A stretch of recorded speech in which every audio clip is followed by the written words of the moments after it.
ক্লান্ত শরীর নিয়ে হাঁটছি এলোমেলো হয়ে। মাথার মধ্যে যেন কালবৈশাখী তাণ্ডব চলছে। আরমান আমায় ঠকিয়েছে কেন, এই প্রশ্নটাই মাথার ভিতর ঘুরপাক খাচ্ছে আজও।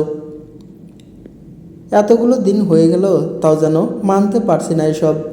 ভেঙে পড়ব না আমি সহজে, কিন্তু একা যখন থাকি তখন যেন এই কথাগুলো কুরে কুরে খায় আমায়।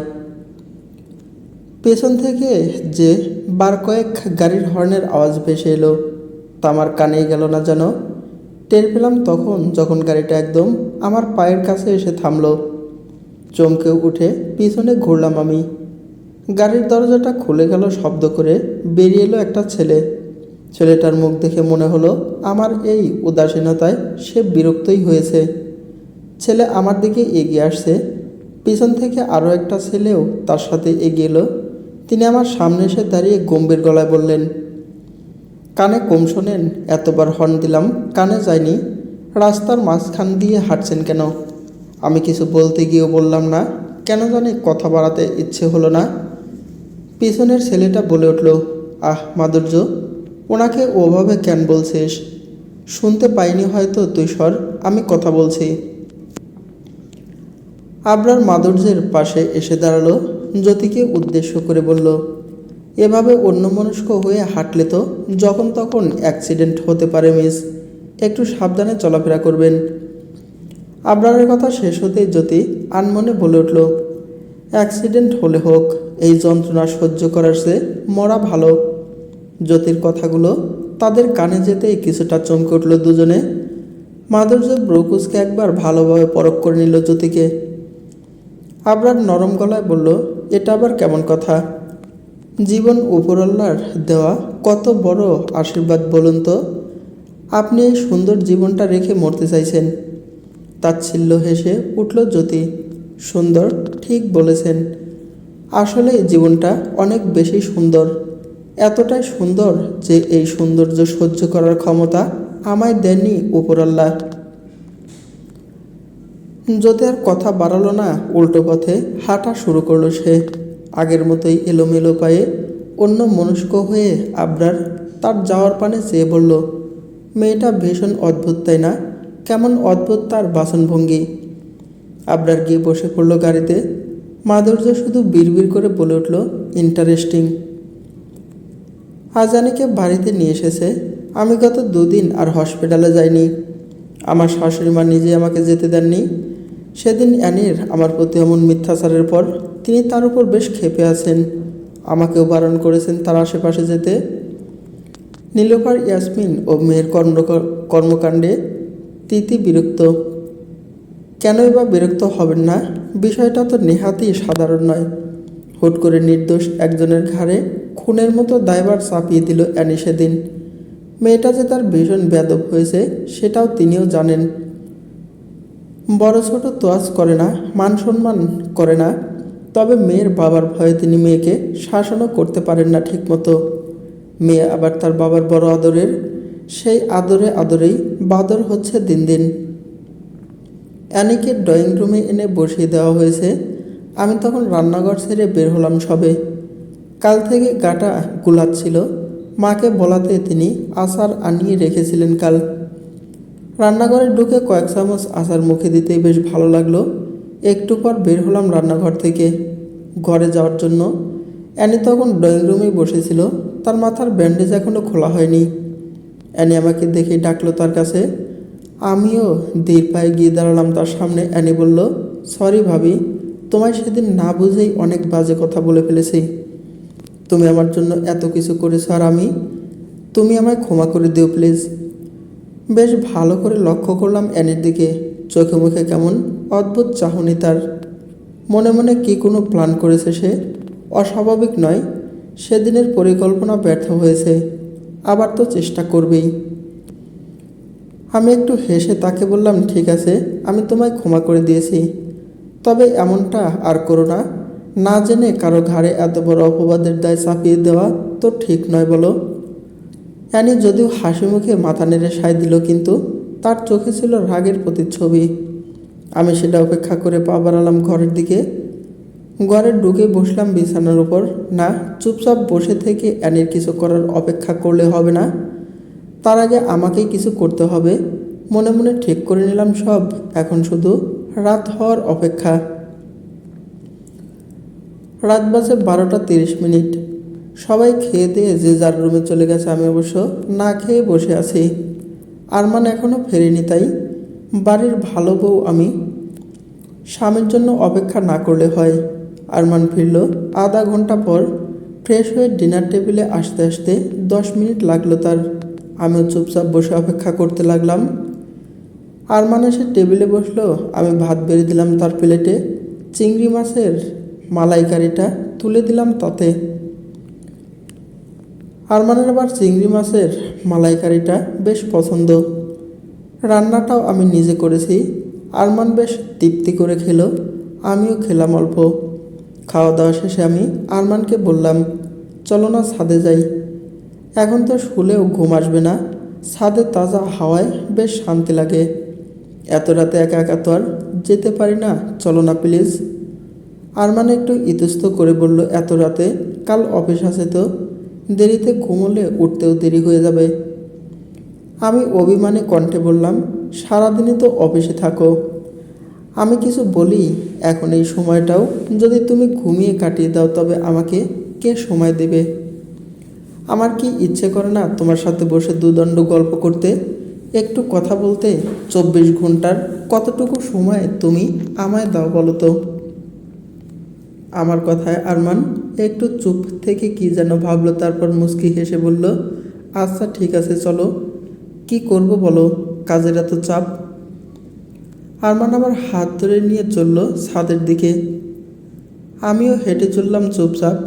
এবারের ছাদটা বেশ বড়। ছাদের এক কোণে একটা দোলনা রাখা, তার সামনে চেয়ার টেবিল সব আছে। চিলেকোঠা ঘরটা তার বিপরীত কোণে। আরমান আমায় নিয়ে চিলেকোঠার ঘরের পাশে এসে দাঁড়ালো। সময় গড়ালো কয়েক মিনিট। আমি আরমানের পাশ ছেড়ে ওপাশে পা বাড়ালাম। আরমান দেখলো। চাঁদের আলোয় আমি স্পষ্ট দেখলাম আরমান হাসছে। হয়তো ভাবছে এটাই সুযোগ আমার সন্তানকে দুনিয়া থেকে সরানোর। সাথে যদি আমিও না থাকি তবে তো তার সোনায় সুহাগা। কিন্তু তার হাসি আমার বুকে ভয় নয়, আনন্দের সৃষ্টি করলো। সে কি জানে আমিও যে এটাই চাই? আমি জানতাম আরমান এমন সুযোগ পেলে কাজে লাগাতে চাইবে, যেমনটা তাদের পরিকল্পনায় ছিল আমার সন্তানকে সরানোর। আমি ছাদের রেলিং ধরে হাঁটছি, পিছনে পিছনে আরমানও আসছে। ছাদের এক পাশে যে পাশটায় বাগান, ওখানে রেলিং কিছুটা ভাঙা আছে। আমার উদ্দেশ্য আরমানকে ওখানে নিয়ে যাওয়া। আর তারপর আরমান এলো আমার পিছু পিছু সেখানে, যেমনটা আমি চেয়েছি। সে আমাকে ধাক্কা দেওয়ার জন্য হাত তুলতেই আমি তার দিকে ঘুরে দাঁড়ালাম। আমার হঠাৎ এমন চাহনি যে আরমান ঘাবড়ে গেল। সে যখন বিস্ময় আর অবাক হয়ে আমার দিকে চেয়ে আসে, ঠিক তখনই আমি তাকে ধাক্কা দিয়ে নিচে ফেলে দিলাম। এই বাড়িটা 2 তলা বিশিষ্ট।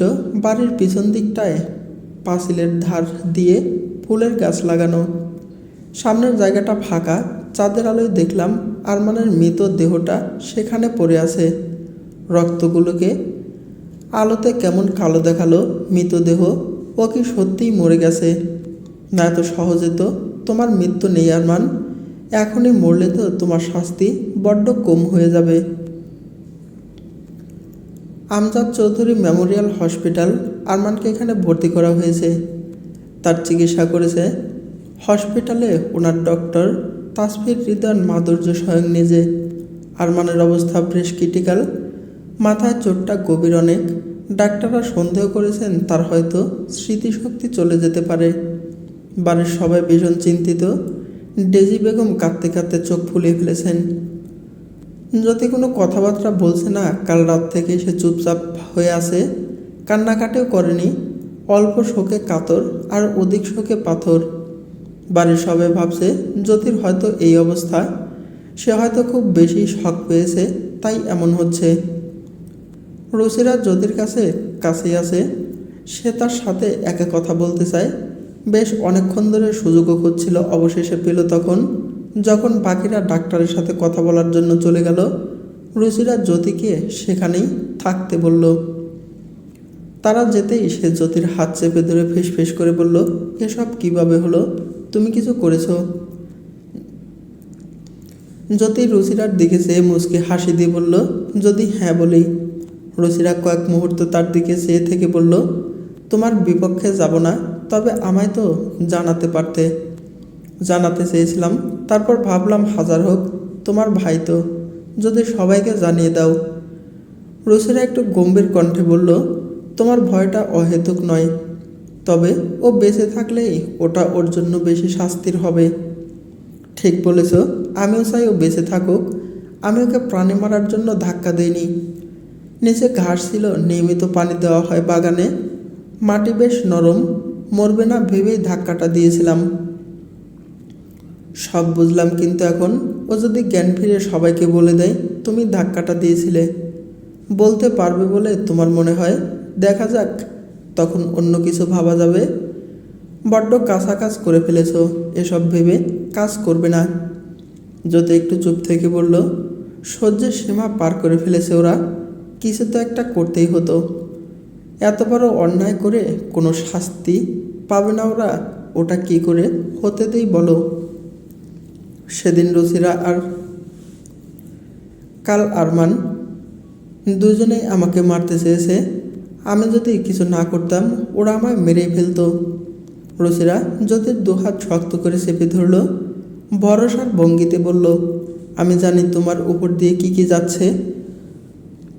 তুমি যা করছো ঠিকই করছো, আমি আছি তোমার পাশে। তবে তোমার এটাও তো ভাবতে হবে তুমি একা নও। তোমার ভিতরে একটা নিষ্পাপ প্রাণ বেড়ে উঠছে, ক্ষতি হলে শুধু তোমার একা হবে না। একটা দীর্ঘশ্বাস ফেলল জ্যোতি। ঠিক বলছো, আমায় আরও সাবধান হওয়া উচিত ছিল। চিন্তা করো না, পরিস্থিতির হিসেবে পরিকল্পনা করতে হবে। আমি আছি তো, সামলে নেব সব। জ্যোতি হুট করে জড়িয়ে ধরল রুচিরাকে, আবেগঘন কণ্ঠে বলল, এত এত খারাপের মাঝেও তোমার মতো ভালো একটা মেয়েকে কি করে পেলাম বলো তো? ভাগ্যিস পেয়েছিলাম, না হলে আজ হয়তো বেঁচে থাকার কথাই ভাবতে পারতাম না। গুনে গুনে 3 দিন পর জ্ঞান ফিরেছে আরমানের। বাড়ির সবাই খুশি হলেও ডক্টরের পরের কথাটা শুনে তাদের মুখের হাসিটা মিলিয়ে গেল। আরমান কথা বলার শক্তি হারিয়েছে, তীব্র শখ আর কণ্ঠনালীতে পেশার পড়ায় সে বাকশক্তি হারিয়ে ফেলেছে। ডেজি বেগম ছেলের এই খবরে ভেঙে পড়লেন একদম। আমি গিয়ে সামলালাম তাকে। ডেজি বেগম আমাকে ধরেই হু হু করে কেঁদে উঠলেন। কি থেকে কি হয়ে গেল বলতো মা? আমার ছেলেটার সাথে এমন কেন হলো? কার কি ক্ষতি করেছে আমার ছেলে? উপরল্লাহ ওর সাথে কেন এত বড় অবিচার করলো? পাশ থেকে নীলুফার বেগমও কাঁদছেন। অ্যানি চুপচাপ তার পাশে দাঁড়িয়ে আছে। সে হঠাৎ করে বলে উঠল, উপরওয়ালা আরমান ভাইয়ের সাথে এমন কেন করলো? তার থেকেও এটা জানা বেশি ইম্পর্টেন্ট, উপরওয়ালা তোমার বৌমাকে কেন সেসব জায়গায় পাঠায় যেখানে দুর্ঘটনা ঘটবে? তোমার বৌমা কি আগে থেকেই বুঝতে পারে সব? অ্যানের এমন খোঁজা মারা কথাটা মুহূর্তেই সবার মস্তিষ্কে গিয়ে লাগলো। আরমানের বাবা প্রতিম মজুমদার অ্যানির কথায় রেশ ধরে বলে উঠলেন, কথাটা তো ফেলে দেওয়ার মতো না। আগেরবার অ্যানি সিঁড়ি থেকে পড়ে গেল, সেখানেও জ্যোতি ছিল, আর এবার আরমান, এটাও জ্যোতি এসে আমাদের জানালো। আমি কিছু বলার আগেই রুচিরা শান্ত গলায় বলে উঠল, তার মানে তুমি কি বলতে চাইছো বড় বাবা, ভাবি এসব করেছে? এসব করে তার লাভ? কেউ তার স্বামীকে কেন মারতে চাইবে? প্রতিম মজুমদার মাথা দুলিয়ে বললেন, আমি কিছুই বলতে চাইছি না, শুধু চোখের সামনে যেটা দেখছি সেটাই বলছি। সব সময় শুধু ও কেন, ওই কেন থাকে সাথে? এক্স্যাক্টলি, সাথে সাথে বলে উঠলে অ্যানি, আমিও তো সেটাই বলছি। জ্যোতি কেন আমার সাথেও সেদিনও ছিল। আমি সিঁড়ি বেয়ে নিচে পড়ে গিয়েছিলাম, আর আজ আরমান ভাই ওকে ঠিক করে নিয়েছে আমাদের মারবে। কিন্তু কেন, কিসের শত্রুতা ওর সাথে আমাদের? অ্যানি তীক্ষ্ণ দৃষ্টিতে চেয়ে আছে আমার দিকে। রুচিরা তার কথা শুনল চুপ করে, তারপর বলল, তোকে তো আগেও বলেছে আপু, সেদিন কিন্তু আমি ছিলাম। আমিও দেখেছি তুই কিভাবে সিঁড়ি বেয়ে নিচে পড়েছিলি। ব্যাখ্যা করব সেটা সবার সামনে? রুচিরার কথায় অ্যানি থতমত খেয়ে গেল। তাই তো, তার তো মনে ছিল না এটা রুচিরা সব দেখছিল। তার মানে তো সে এটাও দেখেছিল অ্যানি জ্যোতিকে ধাক্কা দিতে গিয়েই নিজেই পড়ে গেছে। শ্যামতামতা করে বলল, আমারটা না হয় বাদ দিলাম, কিন্তু আরমান ভাই সে কিভাবে পড়লো? আর পড়লো তো পড়লো, সেখানে জ্যোতি কী করছিল? অত রাতে ছাদে কেনই বা গিয়েছিল? এবার পালা আমার। এখনই ঠিকঠাক অভিনয় না করতে পারলে সবটা ঘেটে যাবে। আমি এবার কেঁদে উঠলাম শব্দ করে। কাঁদতে কাঁদতে বললাম, আমার ঘুম আসছিল না, তাই আরমান আমায় ছাদে নিয়ে গিয়েছিল। আমিও ভাবলাম একটু হাঁটাহাঁটি করলে হয়তো ভালো লাগবে, তাই তো রাজি হয়েছিলাম যেতে। ছাদে যাওয়ার পর হঠাৎ আমার পানি খেতে ইচ্ছে হলো, তাই আরমানকে রেখে আমি নিচে নেমে আসি পানি খাওয়ার জন্য। কিন্তু যখন আবার ছাদে গিয়ে উঠলাম তখন আরমান ওখানে ছিল না। আমি ওকে খুঁজতে শুরু করি। খুঁজতে খুঁজতে আমার নজর যায় নিচে পড়ে থাকা আরমানের দিকে। আর তখনই আমি সময় নষ্ট না করে দৌড়ে নিচে চলে আসি। তুমি বারবার আমাকে কেন ব্লেম করো অ্যানি? তোমার সাথে তো আমার কোনো শত্রুতা নেই, তাও কেন তুমি কোনো কারণ ছাড়াই আমাকে দোষ দাও? আরমান আমার স্বামী, আমি কখনোই চাইব না আমার জন্য তার কোনো ক্ষতি হোক। কান্নায় কাজ হলো মনে হয়। আমার শাশুড়ি মা পরম যত্নে আমার নিজের কাছে টেনে নিলেন। শ্বশুরমশাইও মাথা নিচু করে অপরাধীর ন্যায় চেয়ে রইলেন আমার দিকে। আমি আর চোখে রুচিরার দিকে চাইলাম। রুচিরা ইশারায় জানালো অভিনয়টা ভালোই করেছি আমি। সকাল প্রায় 10টা। আমার শ্বশুর শাশুড়ি মা ছেলেকে দেখে একটু আগেই বাড়িতে গেছেন। আমাকে অবশ্য জোর করেছিলেন যাওয়ার জন্য, কিন্তু আমি যাইনি। স্বামী ভক্ত স্ত্রী বলে কথা, স্বামীকে ফেলে চলে গেলে হয়। তবে এখন বসে বসে ভীষণ বোর হচ্ছি, আফসোসও হচ্ছে বটে। কেন যে তাদের সাথে গেলাম না। হসপিটালের এই কেবিনটা মোটামুটি বড়ই। জানালার পাশে রাখা চেয়ারটায় গিয়ে বসে নজর বোলালাম বাইরে। রাস্তায় চলাচল করা মানুষজন দেখতে বোরিং সময়টা কাটানোর চেষ্টা করলাম। জানালা দিয়ে আসা ফুরফুরে বাতাসে মনটা শান্ত হয়ে গেল। চোখ গেল ঘুমিয়ে থাকা আরমানের দিকে। শান্তিটা ঘৃণায় পরিণত হলো মুহূর্তেই। হাতের মুঠো শক্ত হয়ে এলো। কাল জ্ঞান ফেরার পর আরমান বেশ ছটফট করছে। যখন জানতে পেরেছে সে আর কথা বলতে পারবে না, ভীষণ শান্তি লাগছিল তখন আমার। এটাই তো চেয়েছি আমি। পর মুহূর্তে মনে পড়ল আমি কি খুব বেশি ভুল করছি, অন্যায় করছি। কিন্তু তখনই আমার মন আমায় জানাই দিল, না, অন্যায় কেন হবে? তারা আমার সাথে যেটা করেছে এটা কি তাদের প্রাপ্য নয়? অবশ্যই প্রাপ্য। এর থেকেও বড় শাস্তি তাদের প্রাপ্য, আর আমি তাদের সেটাই দেব। ওখানে একা একা বসে কি করছেন? একটা চেনা পরিচিত কণ্ঠ ভেসে এলো পিছন থেকে। আমি ঘাড় ঘুরিয়ে সেদিকে চাইলাম। সেদিন রাস্তায় দেখা সেই ছেলেটা, আরমানকে যেদিন হসপিটালে আনা হলো সেদিনও আমি তাকে দেখেছিলাম। সেদিন জেনেছিলাম ছেলেটা ডাক্তার। এই হসপিটালটাও তার। আরমানের অপারেশনের পর থেকে সে কয়েকবার এসেছে এই ক্যাবিনে। আমি তাকে দেখলেও সে সেভাবে আমায় খেয়াল করেনি, বা হয়তো করলেও আমায় চিনতে পারেনি। তাকে দেখে উঠে দাঁড়ালাম। সেও এগিয়ে এলো জানালার দিকে। আমি জবাব না দেওয়াতে সে ফের প্রশ্ন করলো, ক্লান্ত লাগছে? এখানে বসে না থেকেও পাশের রুমটায় গিয়ে রেস্ট নিতে পারেন। আপনার শরীরের অবস্থাও তো বিশেষ ভালো নয়। তার কথা শুনে একটু আশ্চর্য হলাম। আমার শরীরের অবস্থার কথা সে জানলো কেমন করে? আমার চোখের চাহনি যেন সে স্পষ্ট বুঝতে পারল। মুচকি হেসে বলল, আমি যে ডাক্তার ভুলে গেছেন। আমি এবারও কিছু বললাম না। সে সামনে রাখা চেয়ারটায় বসলো।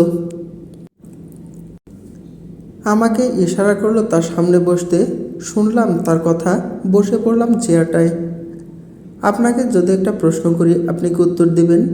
প্রশ্নটা অদ্ভুত লাগলো। জবাব দিলাম, সেটা নির্ভর করছে প্রশ্নটা কেমন হবে তার উপর। সে মুচকি হাসলো। তার হাসিটা ভীষণ সুন্দর।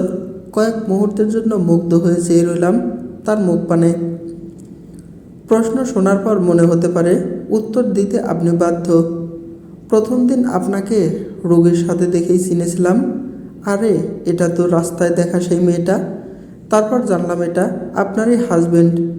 সেদিন কেবিনের বাইরে আপনাদের নিজেদের মধ্যে বলা কথাগুলোও শুনে ফেলি দুর্ভাগ্যবশত। তারা সন্দেহ করছে আপনি আপনার স্বামীকে ধাক্কা দিয়ে ফেলে দিয়েছেন। আপনি অবশ্য নিজেকে ডিফেন্ড করে কথা বলেছেন, তারাও মেনে নিয়েছে। কিন্তু আমি ঠিক মানতে পারলাম না, সেদিন আপনার অন্যমনস্কতা আর আপনার চোখে দেখা অসহায়তা আমাকে ভাবতে বাধ্য করলো আপনি হয়তো কিছু একটা করেছেন। আমি যদি খুব ভুল না করি, আপনি সেদিন সুইসাইড করতে গিয়েছিলেন। আর তার কারণটা আপনার স্বামী, তাই না? কারণটা অবশ্য সেদিন আপনাদের কথা শুনে মনে হলো। আমি হতভম্ব হয়ে চেয়ে চেয়ে তার কথা শুনে গেলাম। শুধু সত্যি বলছিল সে। প্রশ্ন এমন যে উত্তর দিতে বাধ্য আমি। নিজেকে সামলে নিলাম দ্রুত, মুখটা স্বাভাবিক রেখেই বললাম, কোনো প্রমাণ ছাড়াই আপনি আমার উপর আঙ্গুল তুলছেন, এটা কতটুকু যৌক্তিক? সে আবার হাসলো, এবার হাসিটা একটু অন্যরকম। প্রমাণ জোগাড় করার কাজ তো আমার নয়, সেটা পুলিশের কাজ। তবে হ্যাঁ, কোনো অন্যায় হলে সেটার প্রতিবাদ করাটা আমার কাজ। এটা যদি অ্যাটেম্প্ট টু মার্ডার কেস হয়, তবে অবশ্যই আমাকে পুলিশকে সেটা ইনফর্ম করতে হবে। এটা আমার দায়িত্ব। আর আমি আমার দায়িত্ব পালনে কোনো গাফিলতি করি না মিস জ্যোতি। হো হো করে হেসে উঠলাম আমি। কি বললেন অন্যায়? আর ওরা আমার সাথে যেটা করেছে সেটা অন্যায় নয়। দিনের পর দিন যখন ওরা আমায় ঠকিয়ে গেছে, তখন কোথায় ছিলেন আপনি? তখন কেন আপনার মতো দায়িত্ববান মানুষেরা এগিয়ে আসেনি? যখন ওরা আমাকে আর আমার সন্তানকে মারার জন্য উঠে পড়ে লেগেছিল, তখন কোথায় ছিলেন ডাক্তারবাবু? আজ এসেছেন দায়িত্ব পালন করতে। আপনাদের এই দায়িত্ব পালন বুঝে শুধু টাকা পয়সাওয়ালা মানুষদের জন্য। চুপচাপ জ্যোতির কথাগুলো শুধু শুনে গেল মাধুর্য। তার এই তেজি কণ্ঠে যেন তার ভিতরের জমে থাকা তীব্র কষ্ট ক্ষোভ প্রকাশ পেল। মাধুর্য তাকে থামানোর চেষ্টা করলো না, বলতে দিল। বলতে বলতে জ্যোতির হেঁচকে উঠে গেছে। সে একটু দম নিয়ে আবার বলতে শুরু করলো। যখন দিনের পর দিন আমি এই ভয় নিয়ে কাটিয়েছি, এই বুঝি ওরা আমার সন্তানকে সরিয়ে দিবে, এই বুঝি পথের কাঁটা সরাতে আমায় মেরে ফেলবে। তখন কেউ তো আসেনি, কেউ এসে ভরসা দিয়ে বলেনি, ভয় পাস না জ্যোতি, দেখ আমি তো আছি তোর পাশে, কেউ তোর কিছু করতে পারবে না। কেউ ছিল না। আমি তো আমাকে নিয়ে ভাবি না। আমার তো কেউ নেই, আমি না থাকলেও কারোরই কিছু যাবে আসবে না। কিন্তু এই নিষ্পাপ প্রাণটার কী দোষ? কেন ওদের এই নোংরামির শিকার আমার অসহায় বাচ্চাটা হবে? হ্যাঁ, আমি করেছি সব, আবার করব। তিলে তিলে মারব ওদের। আমাকে যা ইচ্ছা করুন, কিন্তু আমি ততক্ষণ অবধি থামব না যতক্ষণ না ওদের পাপের প্রাপ্য শাস্তি ওদের দিচ্ছি। যা ইচ্ছে করুন আপনি। জ্যোতি কাঁদছে, চোখ দিয়ে অনবরত পানি পড়ছে তার মাধুর্য পকেট থেকে। রুমাল বার করে এগিয়ে দিল তার দিকে। জ্যোতি নিল সেটা, রুমাল দিয়ে চোখ মুছল, নিজেকে শান্ত করারও চেষ্টা করলো। কিন্তু আজ সে নিজেকে আটকে রাখতে পারেনি। একটা অচেনা অচেনা মানুষকে সে সব বলে দিয়েছে। এতদিন তো নিজের ভিতরেই চেপে রেখেছিল সব। মাধুর্য কয়েক মুহূর্ত সময় দিল জ্যোতিকে নিজেকে সামলে নেওয়ার জন্য। তারপর ধীর কণ্ঠে বলল, আত্মহত্যা কখনো সমাধান হতে পারে না। এই ভাবনাটা আপনার মাথায় এলো যে নিষ্পাপ বাচ্চাটাকে প্রাণটাকে বাঁচাতে হবে। তবে কেন সেদিন ওই ভুলটা করতে গিয়েছিলেন? সেদিন গাড়ির নিচে পড়লে কি হতো ভেবেছেন? এই ভাবনাটা তখন আসেনি। যাই হোক, আর অমন ভুল করবেন না। মানুষের জীবনটা বড্ড অদ্ভুত। আপনি হয়তো ভাবছেন আপনার মতো যন্ত্রণা হয়তো আর কারো নেই, তাই নিজেকে শেষ করতে চাইছেন। কিন্তু আপনি যদি খুঁজে দেখেন তবে দেখতে পাবেন আপনার থেকেও দ্বিগুণ যন্ত্রণা নিয়ে কেউ হেসে খেলে জীবন পার করছে। এই যে বললাম না, মানুষ বড় অদ্ভুত। কখনো অল্পতেই কেঁদে ভাসিয়ে দেয়, আবার কখনো তীব্র কষ্টেতেও মুখে হাসি রাখে। তবে আপনার মতো এমন মানুষ খুব কম দেখেছি আমি। আপনি বেশ অন্যরকম। মাধুর্য চেয়ার থেকে উঠে কয়েক পা এগিয়ে গিয়ে আবার পিছনে ফিরে চাইল। জ্যোতি সেদিকেই তাকিয়েছিল। আর হ্যাঁ, যে অন্যায় করবে সেই শাস্তি, হোক সে টাকাওয়ালা কিংবা গরিব। আপনার করা কাজটাকে এখন অন্যায় মনে হচ্ছে না আমার। আপনার জায়গায় যে কেউ থাকলে সেও হয়তো এটাই করতো। আপনি যে স্ট্রং থেকে সব সামলে নেওয়ার চেষ্টা করেছেন, এর জন্য আমি অ্যাপ্রিসিয়েট করি আপনাকে। কথাটুকু শেষ করে একটা মুচকি হাসি দিয়ে বেরিয়ে গেল সে। জ্যোতি অবাক হয়ে চেয়ে রইল তার দিকে। আরমানকে বাড়ি আনা হয়েছে দিন দুয়েক হলো, সে বেশ চুপচাপ হয়ে গেছে। বাড়িতে ফেরার পরও বেশিরভাগ সময় বেলকনিতে গিয়ে দাঁড়িয়ে থাকে, অ্যানের কাছেও যায় না। আর কি জানি কেন দেখে মনে হয় সে ভিতরে ভিতরে বেশ অনুতপ্ত। সকাল গড়িয়ে দুপুর হব হব প্রায়, আমি বাগানের দিক থেকে হাঁটাহাঁটি করে রুমে ফিরলাম। শরীরটা তেমন ভালো লাগছিল না। বাগানে গেলে মনটা ভালো হয়ে যায়। সময় কাটিয়ে রুমে ফেরার সময় দেখলাম অ্যানি আমার রুম থেকে কাঁদতে কাঁদতে ছুটে বেরিয়ে গেল। বেশ কিছুক্ষণ হতভম্ব হয়ে সেখানে দাঁড়িয়ে রইলাম আমি। সে আমায় খেয়াল করেনি। কিন্তু অ্যানি কেন আমার রুমে ঢুকেছিল আরমানের সাথে দেখা করতে? তবে সে কাঁদল কেন? কী কথা হয়েছে ওদের? কয়েকটা প্রশ্ন মাথায় ঘুরপাক খেতে লাগলো। আমি ধীরে ধীরে রুমের কাছে গেলাম। বাড়ি থেকে উকি দিয়ে দেখলাম আরমান চুপচাপ সোফায় মাথা নিচু করে বসে আছে। আমার উপস্থিতি বুঝতে পেরে সে আমার দিকে চাইল। কেমন ক্লান্ত লাগছে তার চোখ জোড়া। বুঝতে বাকি রইল না ওদের দুজনের মাঝে মনোমালিন্য হয়েছে। কিন্তু কেন? আরমান কি অ্যানিকে ফিরিয়ে দিয়েছে? তাই অ্যানি অমনভাবে কাঁদছিল। কিন্তু ফিরিয়েই বা দেবে কেন? আমি আরমানের পাশে বসে আস্তে ধীরে বললাম, অ্যানি অমন করে কাঁদতে কাঁদতে বেরিয়ে গেল কেন? ও কি তোমার কাছে এসেছিল? আরমান কয়েক মুহূর্ত চুপ করে বসে থেকে সোফার সামনের টেবিলের উপর রাখা প্যাড আর কলমটা তুলে নিল। তারপর যা লিখল তা দেখে আমি অবাক তো হলামই, যেন আকাশ থেকে পড়লাম। এটা আমার ধারণার বাইরে ছিল। আরমান সময় নিয়ে এসে বিবৃতিটা লিখল। সেটা কিছুটা এমন ছিল, যদি আমি আজ তোমায় কিছু কথা বলতে চাই, কিছু সত্যি কথা, যেটা আমি এতগুলো দিন তোমার থেকে লুকিয়েছি। শুধু তাই নয়, দিনের পর দিন তোমায় মিথ্যে বলে গেছি। এই সত্যি ঢাকতে আমি তোমায় ক্ষতিও করতে চেয়েছি। তাই দেখো না, আজ উপরওয়ালা আমাকে এত বড় শাস্তি দিলেন। শুধুমাত্র আমার করা পাপের জন্য আমার আজ এই দশা। যদি আমার আর অ্যানির একটা অবৈধ সম্পর্ক ছিল, আমি যে কবে এই সম্পর্কে জড়িয়ে পড়লাম টেরও পেলাম না। তারপর যখন বুঝলাম তখন অনেক দেরি হয়ে গেছে। এটা থেকে বেরোনোর পথ খুঁজে পাচ্ছিলাম না। শুধু তাই নয়, এই অবৈধ সম্পর্কের জের ধরে আমি তোমার ক্ষতি করতে চেয়েছি, এমনকি তোমার মারতে অবধি চেয়েছি। এর জন্য তোমার কাছে ক্ষমা চাওয়ারও মুখ নেই আমার। অ্যানি আমায় জোর করেছিল বিয়ের জন্য। যেহেতু আমি অজান্তেই কিংবা হয়তো জেনে শুনে তার সাথে শারীরিক সম্পর্কে জড়িয়ে পড়েছি, তাই এর থেকে বেরোনোর কোনো উপায় ছিল না। তার কথা না রাখলে সে সবাইকে সবটা বলে দেওয়ারও হুমকি দিয়েছিল। আমি কোনো পথ না পেয়ে তার কথা মেনে নেই, তাকে বিয়ে করতে রাজি হই। সে রাজি হয় তুমি থাকা সত্ত্বেও আমায় বিয়ে করতে, একসাথে সংসার করতে। ভেবেছিলাম তোমার যাওয়ার তো জায়গা নেই, তুমিও হয়তো ওকে আমার সাথে অ্যাকসেপ্ট করে নেবে, বাড়ির লোকদেরও কোনো না কোনোভাবে মানিয়ে নেব। কিন্তু ঠিক তখনই জানতে পারি তুমি মা হতে চলেছ। আমি শুনে সত্যিই খুশি হয়েছিলাম, বিশ্বাস করো। কিন্তু এই খুশি আমার সইল না। অ্যানি ডেসপারেট হয়ে উঠল তোমাকে আমার থেকে দূরে সরানোর জন্য। ওকে সাপোর্ট করা ছাড়া আমার কাছে তো কোনো উপায়ও ছিল না। কি করতাম আমি বলো? তোমার কথার অবাধ্য হলে যে আমার মান সম্মান সব যেত, শুধু আমার নয়, আমাদের পরিবারেরও। আর তুমি তো ওকে চেনো, জানো ও ফাঁকা বলি আওড়ানোর মেয়ে নয়। যা বলে তা করেই ছাড়ে। তাই আমি রাজি হলাম ওর কথায়, তোমাকে রাস্তা থেকে সরানোর জন্য। সেদিন যখন অ্যানি তোমায় মারার চেষ্টা করেও ব্যর্থ হলো, তখন আমি ভেবেছিলাম তোমায়। আমি জানি তুমি আমায় কখনো ক্ষমা করবে না, করা উচিতও না। ক্ষমা করার মতো কোনো কাজও আমি করিনি। কিন্তু দেখো, আমি এটা ভুলে গেছিলাম যে উপরে একজন আছে। তুমি কিছু না দেখলেও না জানলেও সে সব দেখছে। এত অবিচার শেষ হইবে না।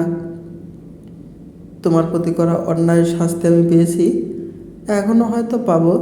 অ্যানিয়াস কাঁদতে কাঁদতে বেরিয়ে গেছে, কারণ আমি তাকে বেরিয়ে যেতে বলেছি। আমি আর পাপ করতে চাই না যদি, আমি আমার করা পাপ শুধরে নিতে চাই। পড়া শেষ করে আমি তার মুখের দিকে চাইলাম। সে হাত জোর করে চেয়ে আছে আমার দিকে। কি হলো হঠাৎ করে ওর? সত্যিই কি শুধরে গেল? হতেও পারে, কত বড় পাপ করেও মানুষ শুধরে যায়। কিন্তু আমি এখন কি করব? তাকে কি ক্ষমা করে দেব? সেটা কি উচিত হবে? আমি যখন এসবই ভাবছিলাম তখন সে প্যাডটা নিয়ে আরও কিছু লিখলো। লেখা শেষ করে আমার দিকে এগিয়ে দিল। সেটা আরমান লিখেছে, তুমি কি চাও বলো? তুমি যা বলবে আমি তাই করব। তুমি যদি বলো আমি বাড়ির সবাইকেই সব সত্যি বলে দেব, কিন্তু প্লিজ আমায় ছেড়ে যেও না। আমি তোমার করা অন্যায়ের প্রায়শ্চিত্ত করতে চাই। আমাকে একটা সুযোগ দাও জ্যোতি, নইলে যে কবরেও ঠাঁই হবে না আমার। প্লিজ জ্যোতি। জর্জর করে কেঁদে উঠল আরমান। আমার যদিও তার এই অবস্থা দেখে খারাপ লাগলো না, এটা তার প্রাপ্য। এই অবস্থা হয়েছে বলে ভুল বুঝতে পেরেছে। এমন কিছু না হলে তো অন্যায় করা থামতো না। তবে দয়া হলো ওর উপর। আমি বললাম, তোমাকে ক্ষমা করতে পারবো কি না জানি না, তবে পাপের প্রায়শ্চিত্ত করার একটা সুযোগ আমি অবশ্যই তোমায় দিব। বাড়ির সবাইকে তোমার করা অন্যায়ের কথা বলবে, সবার সামনে ক্ষমাও চাইবে, কারণ যদি শুধু আমায় ঠকাতে আমি তোমায় ক্ষমা করে দিতাম। কিন্তু তুমি আমার সন্তানকে প্রাণে মারতে চেয়েছ। ওর কি দোষ ছিল? ও তো তোমার অংশ, তুমি তাকেও ছাড়োনি। যাই হোক, বেশি কথা আমি বাড়াতে চাই না। আমি দিলাম তোমার সুযোগ। এখন এটা তুমি ভাবো কিভাবে নিজের ভুল শুধরাবে। কথা শেষ করে আমি উঠে দাঁড়ালাম। আরমান পিছন থেকে আমায় চেপে ধরলো। ইশারায় জিজ্ঞেস করলো, তুমি কি আগে থেকেই জানতে আমার আর অ্যানির সম্পর্কের কথা? একটু থেমে আমি জবাব দিলাম, হ্যাঁ জানতাম, সবটাই জানতাম আমি। তোমার করা পাপের কথা অপেক্ষা করছিলাম কখন উপরওয়ালা আমার হয়ে প্রতিশোধটা নেবে। আমি বেরিয়ে চলে গেলাম রুম ছেড়ে। একেবারের জন্য পিছনে ফিরে দেখিনি আরমান কাঁদছিল। কিন্তু সে কি সত্যিই তার ভুল বুঝতে পেরেছে? কি জানি কেন আমার মনের ভিতর খটকা লাগছিল। মনে হচ্ছিল কোথাও একটা গোলমাল আছে। তবে সে গোলমালটা যে কোথায় তা বুঝতে পারলাম কয়েকদিন পর। বুঝতে বড্ড দেরি করে ফেলেছিলাম আমি। আর এই ছোট্ট ভুলে আমায় অনেক বড় মাসুল দিতে হলো। দিন দশেক পর এক সন্ধ্যাবেলা আরমান আমার কাছে এলো। আমি তখন রুমের বেডের উপর বসে বই পড়ছিলাম। হুমায়ুন আহমেদের অপেক্ষা বইটা আমার হাতে। বইটা বেশ পছন্দের। আগেও বার কয়েক পড়েছি, আবার পড়ছি। যতবারই পড়ি বিরক্ত লাগে না। আমার এখন 4 মাস চলছে। শরীরটা আগের তুলনায় একটু ভারী হয়েছে। নড়াচড়া করতে সমস্যা না হলেও বেশি দূরে হাঁটতে পারি না। অল্পতেই কেমন হাঁপিয়ে যাই। আরমান এসে আমার পাশে বসে পড়ল। আমি তার উপস্থিতি টের পেয়ে বই থেকে মুখ তুললাম না। আরমান হাত দিয়ে ইশারায় ডাকতে লাগলো আমায়। 2-3 বার খোঁচা দেওয়ার পর আমি চাইলাম তার দিকে। আরমান ফোনটা বার করে কিছু একটা টাইপ করলো। তাতে লিখলো, সারাদিন তোর রুমে বসে থাকো, চলো কোথাও থেকে ঘুরে আসি। বেশি দূরে নয়, আশপাশ কোথাও থেকে। রুমের মধ্যে বসে বসে নিশ্চয়ই বোর হও। এভাবে থাকলে শরীর খারাপ লাগবে। বাইরে থেকে ঘুরে এলে ফ্রেশ লাগবে। আর তুমি ভালো থাকলে তো আমাদের সন্তানও ভালো থাকবে।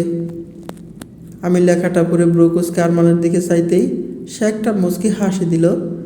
আমার কাঁধে হাত রেখে আমার মানানোর চেষ্টা করলো, যেন তার কথায় আমি রাজি হই। কিছুক্ষণ চুপ থেকে ভাবলাম তার কথায় কি রাজি হওয়া উচিত হবে। গত 10 দিনে আরমানের কর্মকাণ্ডে আমার তেমন সন্দেহ হয়নি। সে বেশ যত্নই করেছে, আমার খেয়াল করেছে। আর তার ভুলের জন্য বারবার ক্ষমাও চেয়েছে। ক্ষমা করতে না পারলেও আমার মনে হয়েছে কয়েকবার তাকে হয়তো একটা সুযোগ দেওয়া উচিত। ভাবনাগুলো মাথায় আসতে আরমানের মুখের দিকে চাইলাম। মুখটা দেখে না বলতে কেন জানি ইচ্ছে হলো না। আমার মাথা নেড়ে সম্মতি জানালাম। সে ভীষণ খুশি হলো। হাসতে হাসতে আমার গাল টিপে আদর করে বেরিয়ে গেল রুম থেকে। মাধুর্য টেবিলে হাত রেখে 2 হাতে মাথা চেপে বসে আছে। কপালে চিন্তার ভাঁজ স্পষ্ট। আবরার তার স্বভাবসুলভ হাসিটা মুখে ফুটিয়ে দরজায় কড়া নাড়ল। কিছুক্ষণ অপেক্ষা করে মাধুর্যর কোনো সাড়া শব্দ না পেয়ে সে ভিতরে ঢুকে গেল। সামনে রাখা চেয়ারটা টেনে নিয়ে বসতে বসতে বলল, কিরে, মুখটা এমন করে রেখেছিস কেন? হাসতে পারিস না তুই? তোকে দেখে কি মনে হয় জানিস? রাম গুডুরের ছানার পারফেক্ট উদাহরণ তুই।